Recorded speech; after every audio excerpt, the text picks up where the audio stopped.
Au nom du Père et du Fils et du Saint-Esprit. Amen.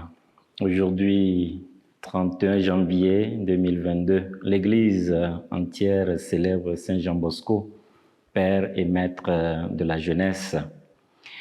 Je voudrais profiter de cette occasion pour souhaiter une très bonne fête à tous les Salésiens de Don Bosco et à toute la famille salésienne et à tous ceux qui œuvrent pour la promotion intégrale des jeunes. Que Saint Jean Bosco intercède pour nous auprès du Père. À présent, invoquons l'Esprit du Seigneur pour qu'il dispose nos cœurs à l'écoute de la parole de Dieu.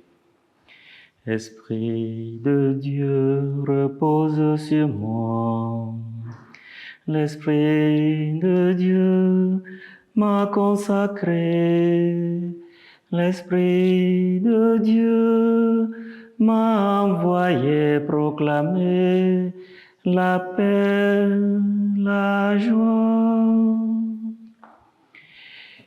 Évangile de Jésus-Christ selon saint Marc, Marc chapitre 5, versets 1 à 20. Écoutons. En ce temps-là, Jésus et ses disciples arrivaient sur l'autre rive, de l'autre côté de la mer de Galilée, dans le pays des Géraséniens. Comme Jésus sortait de la barque, aussitôt un homme possédé d'un esprit impur s'avança depuis les tombes à sa rencontre. Il habitait dans les tombeaux et personne ne pouvait plus l'attacher, même avec une chaîne. En effet, on l'avait souvent attaché avec des fers aux pieds et des chaînes, mais il avait rompu les chaînes, brisé les fers et personne ne pouvait le maîtriser. Sans arrêt, nuit et jour, il était parmi les tombeaux et sur les collines, à crier et à se blesser avec des pierres. Voyant Jésus de loin, il accourut, se prosternant devant lui et cria d'une voix forte, « Que me veux-tu, Jésus, Fils du Dieu très haut? Je t'assure par Dieu, ne me tourmente pas. » Jésus lui disait en effet, « Esprit impur, sors de cet homme. » Et il lui demandait, « Quel est ton nom? » L'homme lui dit, « Mon nom est Légion, car nous sommes beaucoup. » Et il suppliait Jésus avec insistance de ne pas les chasser en dehors du pays. Or, il y avait là, du côté de la colline, un grand troupeau de porcs qui cherchaient sa nourriture. Alors les esprits impurs suppliaient Jésus, « Envoie-nous vers ces porcs, et nous entrerons en eux. » Il le leur permit. Ils sortirent alors de l'homme et entrèrent dans les porcs. Du haut de la falaise, le troupeau se précipita dans la mer. Il y avait environ 2000 porcs et ils se noyaient dans la mer. Ceux qui les gardaient prirent la fuite. Ils annonçaient la nouvelle dans la ville, dans la campagne. Et les gens vinrent voir ce qui s'était passé. Ils arrivent auprès de Jésus. Ils voient le possédé assis, habillé et revenu à la raison, lui qui avait eu la légion des démons. Et ils furent saisis de crainte. Ceux qui avaient vu tout cela leur racontaient l'histoire du possédé et ce qui était arrivé au porc. Alors, ils se mirent à supplier Jésus de quitter leur territoire. Comme Jésus remontait dans la barque, le possédé le suppliait de pouvoir être avec lui.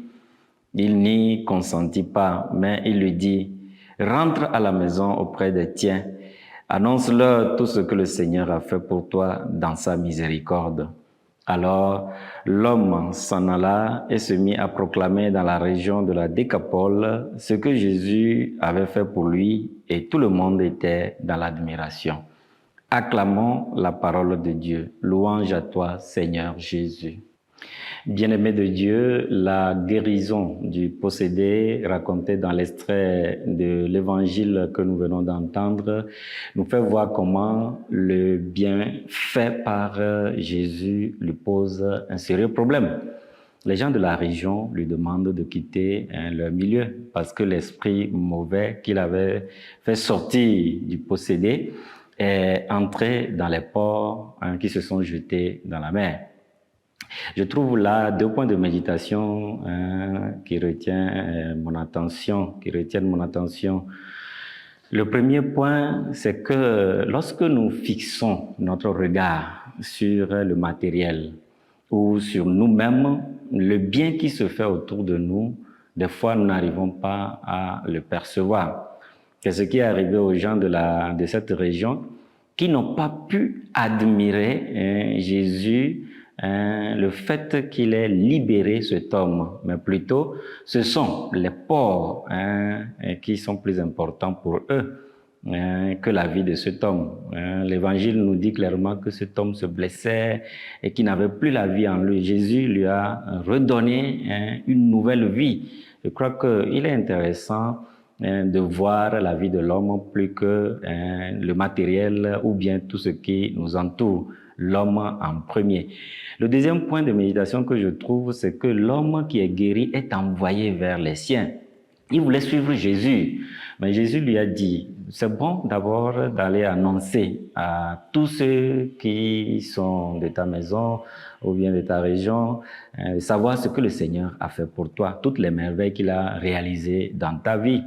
Je trouve que c'est bon lorsque Jésus nous guérit, lorsque Jésus nous donne une nouvelle vie.